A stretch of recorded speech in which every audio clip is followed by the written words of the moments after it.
네, 내일 치러지는 6.13 지방선거에서는 우리나라 중고등 교육정책을 담당할 교육감 선거도 함께 실시됩니다.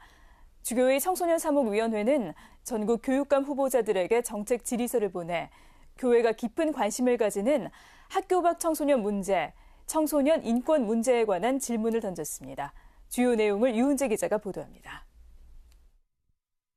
주교회의 청소년 사목위원회가 6.13 지방선거를 앞두고 17개 시도 교육감 후보들에게 정책 질의서를 발송했습니다. 60명에게 보낸 질의서 가운데 46명이 답변서를 제출해 70% 이상의 높은 회신율을 보였습니다. 질의서는 크게 학교 밖 청소년과 위기 청소년 지원, 가톨릭 사학법인, 학교 급식, 그리고 청소년과 교사 인권 등 4가지 정책의 26개 문항으로 이뤄졌습니다.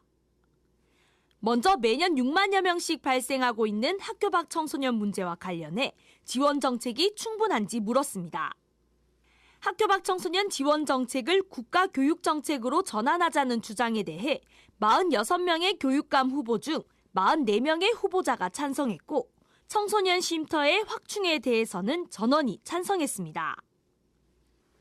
후보들은 대체로 현재의 학교 밖 청소년 지원이 충분하지 않다는데 문제의식을 느끼고 있었으며 교과서 지원 사업을 비롯한 교육청 차원의 지원 대책이 보완되어야 한다는데 의견을 모았습니다.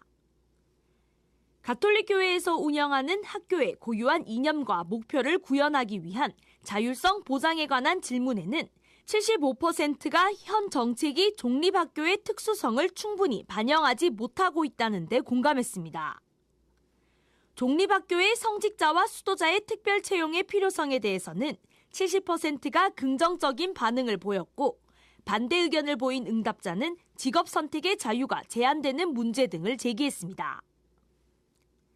학교 급식과 관련해서는 공공급식에서는 방사능 정밀검사 체계를 확충해야 한다. 안전급식 조례 제정이 필요하다는 주장에 대한 의견을 물었고 답변자 전원의 긍정적인 답변을 받았습니다. 방사능 위험이 있는 식재료는 단계적으로 제외해야 한다. 일본산 수산물과 식품의 사용을 금지해야 한다. GMO 표기가 안 된 식자재에 대해서는 전면적으로 금지해야 한다는 주장에 대해서도 일부를 제외하고는 대부분이 찬성했습니다. 청소년과 교사 인권에 대한 질의도 담겼는데 주교회의는 사전에 청소년들의 목소리를 듣고 이를 질의서에 반영했습니다. 경제적 사정이 어려운 청소년들의 깔창 생리대가 사회 문제화되고 있는 상황을 고려해 학교 보건실에 생리대를 비치하는 문제, 학생증과 청소년증을 통합해야 한다는 주장 등이 담겼습니다. 주교회의 청소년 사모기가 교육감 후보자들에게 질의서를 보낸 건 이번이 처음입니다.